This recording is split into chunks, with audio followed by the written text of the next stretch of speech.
నమస్కారం న్యూస్ 9 వార్తలకి స్వాగతం. హైదరాబాద్ మహానగరంలో అసలు ఏం జరుగుతుంది? నిత్యం లక్షలాది మంది ప్రయాణించే ఫ్లైఓవర్లు ఇప్పుడు మృత్యు ద్వారాలుగా మారుతున్నాయా? ఈ షాకింగ్ ఘటన గురించి తెలిస్తే మీరు ఫ్లైఓవర్ ఎక్కాలంటేనే వణికిపోతారు. ये शेखपेट फ्लाईओवर है, देखिए ये जो पानी के पाइप रहते हैं ना, ये यहाँ से लेके यहाँ तक अभी रोड पे गिर गया है ऊपर से।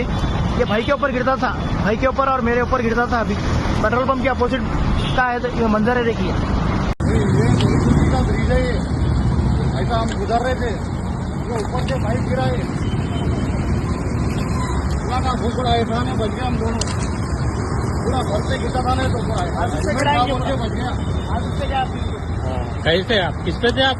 भाई बाइक पे था, भाई हेलमेट पहन के था मैं। अच्छा, हेलमेट पहन के। अल्लाह का एहसान है, वो भी बच गया मैं।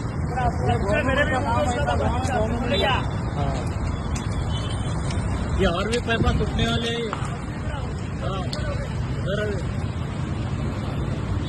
షేక్పేట్ ఫ్లైఓవర్ పై సోమవారం అర్ధరాత్రి ఊహించని ఘోరం త్రుటిలో తప్పింది. ఏకంగా ఒక భారీ వర్షపు నీటి పారుదల పైపు అకస్మాత్తుగా ఊడి నేరుగా షేక్పేట్ రాయదుర్గు రహదారిపై కుప్పకూలింది. సరిగ్గా అదే సమయానికి అటుగా వెళ్తున్న ఒక బైకర్ జస్ట్ సెకండ్ల వ్యవధిలో వెంట్రుక వాసిలో మృత్యువు అంచు నుంచి బయటపడింది. ఒకవేళ ఈ భారీ పైప్ అమాయకుడిపై పడి ఉంటే పరిస్థితి ఏంటి?